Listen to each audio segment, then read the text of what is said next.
Hello and welcome to another SkaredCast video. Today we take a look at Imperium Vigilus Defiant, the first in 2 books in the Vigilus series. Let's dive into this action-packed historical document for Warhammer 40,000.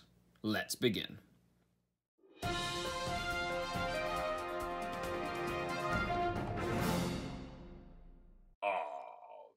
Dark Kin.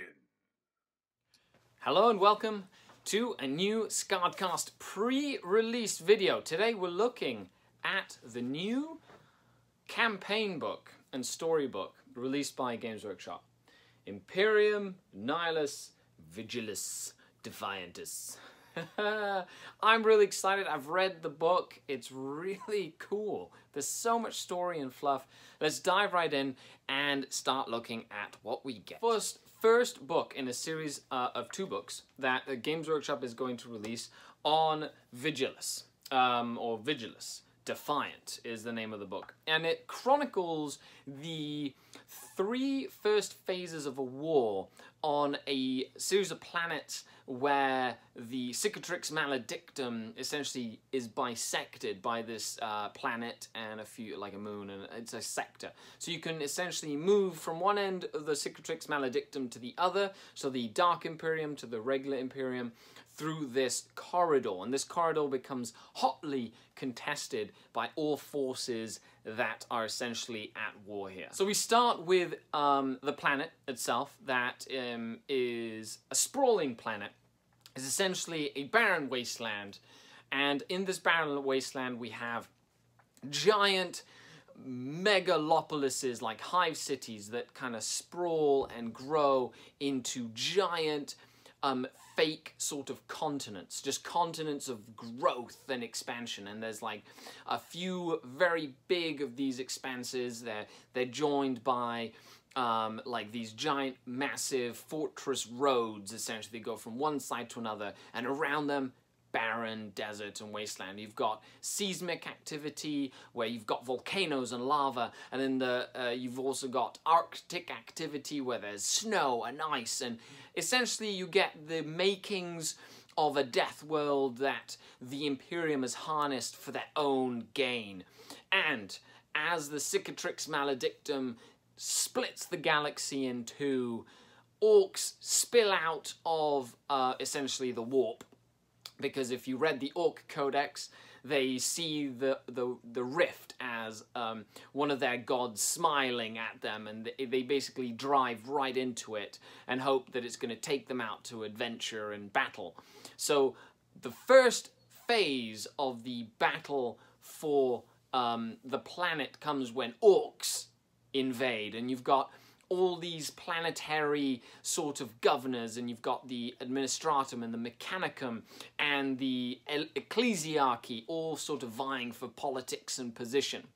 Now, the planet itself has been under the Adeptus Mechanicus watchful eye. They're digging deep down in the core to mine this black sort of rock, which ends up being, spoilers, by the way. If you don't want any spoilers, I'll kind of get it. So they're mining the deep mine. I'm probably not going to try and spoil it for you. So the deep mining has led to, earthquakes and things like that on the planet. So what happens? The orcs make planetfall. Now, the defenses are relatively unprepared. Yes, you've got the local PDF forces, and you've got remnants of the Cadian army from Cadia that have essentially been sent to the planet to kind of help train their local army and things like that. You've got the Sisters of Battle on planet as well. You've got the Tempestus Scions, the elite forces of the Imperial Guard, Astra Militarum on site, as they are defending, high-ranking officers and things like that.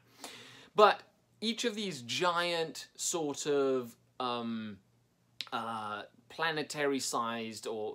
continent-sized cities, essentially, they're defended by giant force fields. And at the first stage of the war, the force fields are holding strong. So the orcs that have set up, they basically crash land their strike cruisers, their kill cruisers and their ships. They crash land their ships on planet, essentially to effectively form instant bastions and instant defensible fortresses against the defenders of the planet.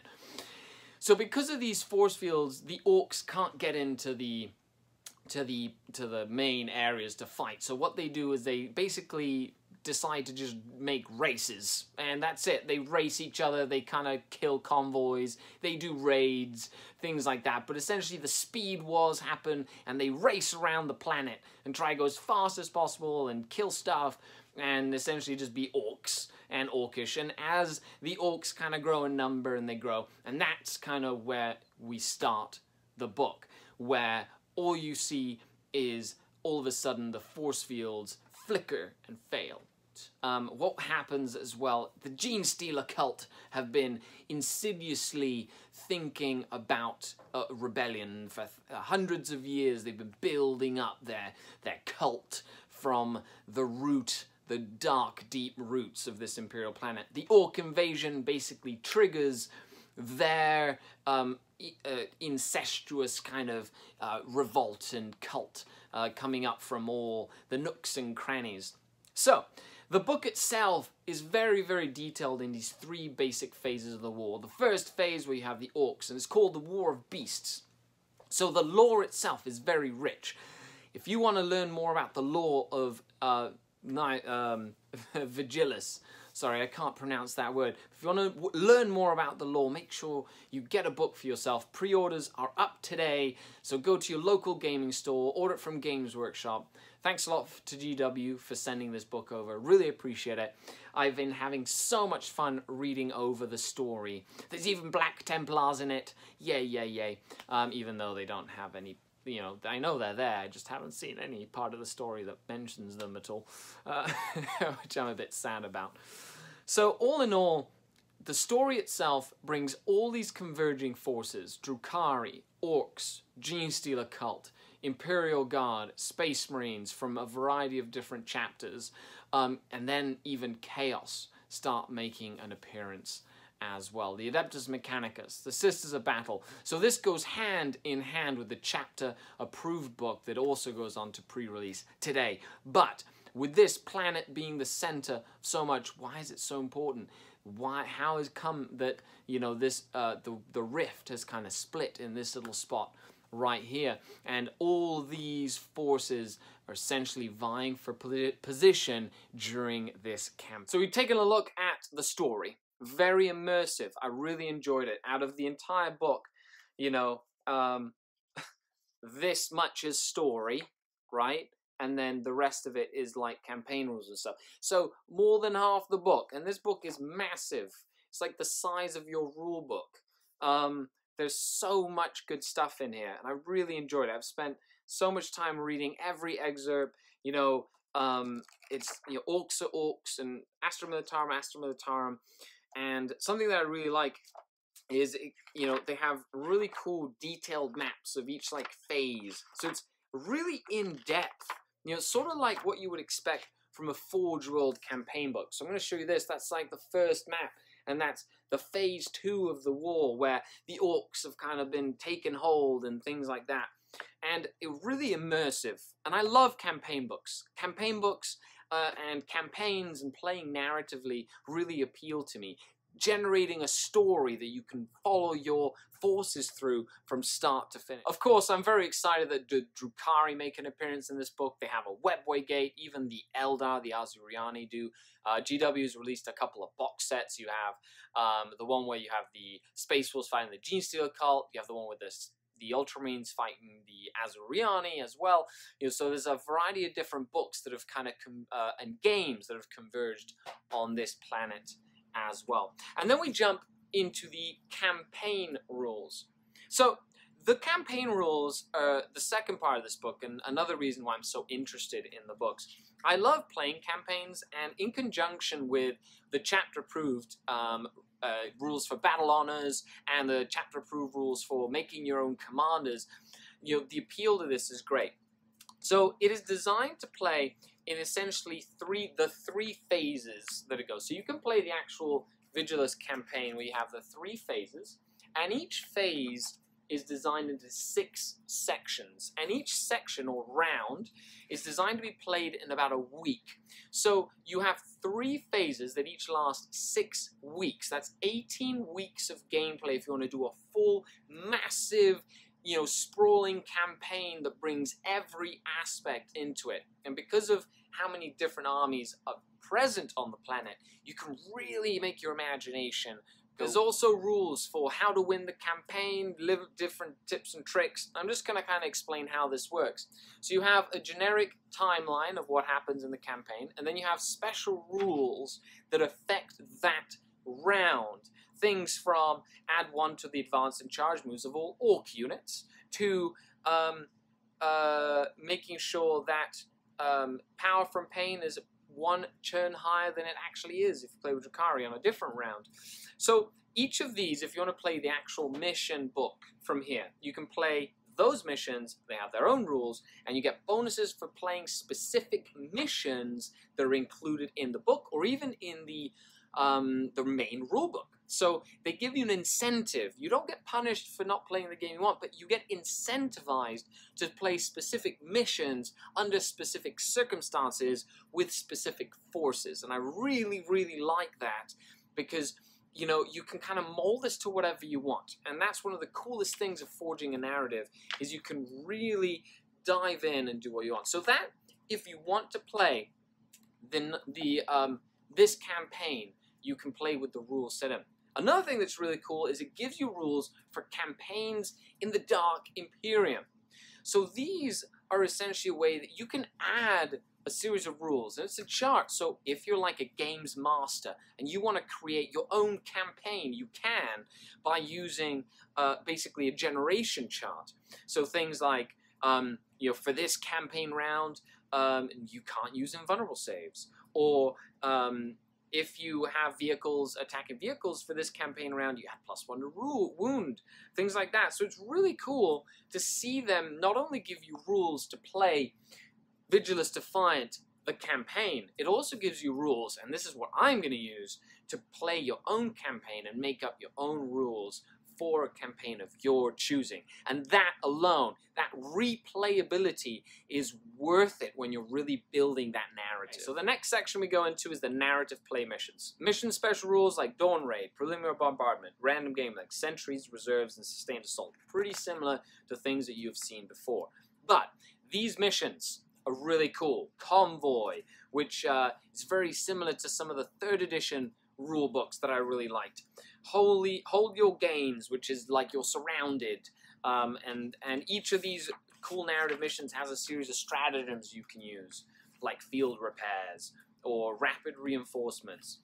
Storm the Lines, which is like the old breakthrough mission, which is really fun. Extraction, try get a guy out of the board. You know, camouflage or signal beacon stratagems.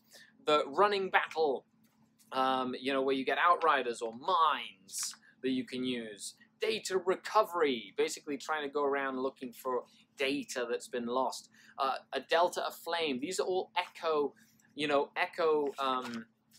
missions in the actual campaign. Something I really liked is they have some really cool things called mission veterans on some of these missions. So if you're playing with one of the forces that was historically active in this narrative mission, you get to use some really cool stratagems that affect that specific force, because this whole mission is designed to give you that immersive feeling when they were in part of the story.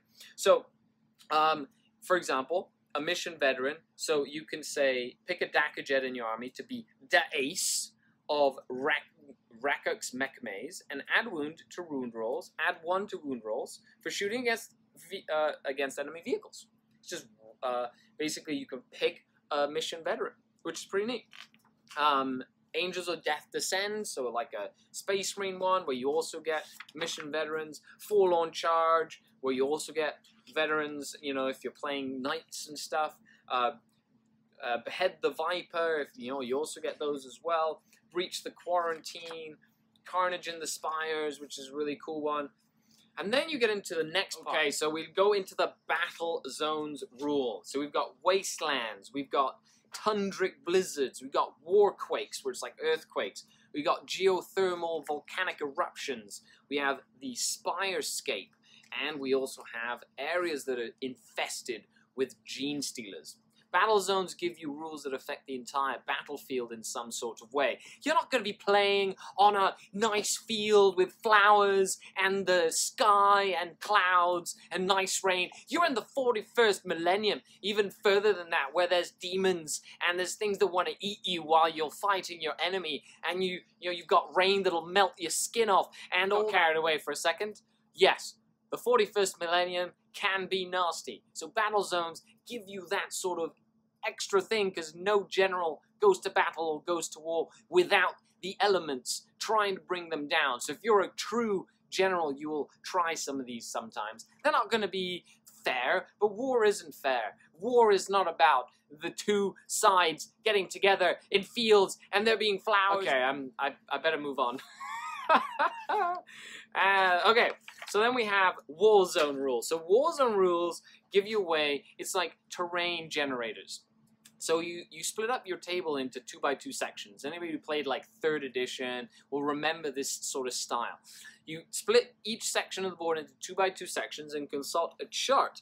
And each of these is designed to bring one of the areas of the campaign to life. Whether it's the Hyperia Hive Sprawl, which is very detailed, the Mega Borealis, the Wastes, the Hive Sprawl, Mort Walled, so all these areas you can bring to life by making each section of the battlefield have a certain terrain thing on it that'll affect the game, or a special rule for that sector of the battlefield that could affect your game. So not only can you play in the ash wastes or in the tundra that'll kill your forces by just being there, you can also get rules for specific hive city fights and things like that that'll help you generate that sort of narrative feel and campaign. And then we dive in to the nitty-gritty, which is the faction rules. Okay, so the faction rules for the new campaign book brings back the long and beholded detachments, specialist detachments, which are essentially like formations.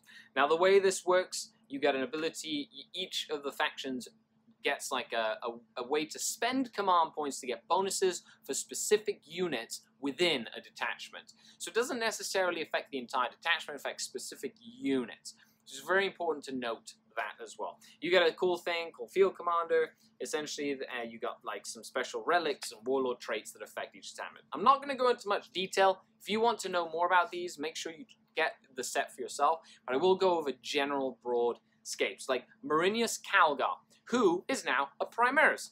He's got an updated stat line, he's gotten his Victrix Honor Guard, it's all in here in the book. And for the 200 points he costs, pretty snazzy considering he just got much better. You also have the World Claimer, who's the Chaos Lord that essentially come to claim the world at the later stages of the War of Beasts for Abaddon the Despoiler. Hint, hint, nudge, nudge, I think I know where Book 2 is going. But it's really cool. He's here. He's 115 points. Super cheap. I could do a unit by unit for him later in the week. Then you have cool general strokes. So each of these is really neat. The Indomitus Crusaders is a general one you can use for Primaris Space Marines. So if you have lots of Primaris Space Marines in your army, that's a generic one that any chapter can use. Pretty cool. Some really cool neats. Have you ever heard of Sniper Bolters? Woohoo! Sniper Bolters. The Ultramarines, the Victrix Guard, essentially Calgar's like honor guard, so you basically get some really cool stuff there. Imperial Fist, the Siegebreaker cohort that was essentially spoiled on Warhammer community site, that makes you have like Centurions, Dreadnoughts, Vindicators, get them really cool at killing tanks and vehicles essentially and buildings.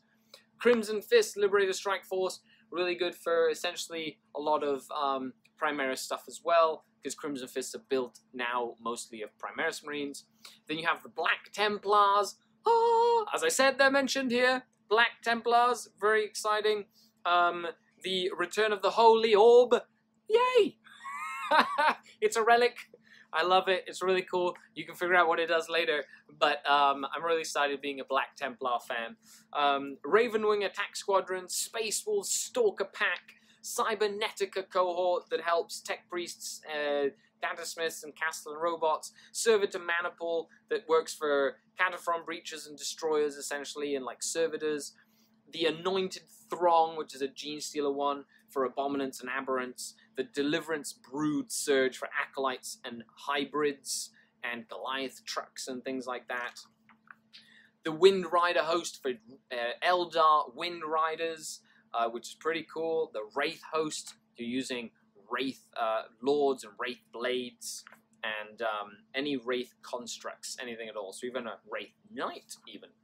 The Emperor's Blade Assault Company for platoon commanders, and it's basically like a mechanized company. Pretty cool. The Emperor's Wrath Artillery Company. Get some cool stuff for your Basilisk and Hydras and Wyverns and things like that.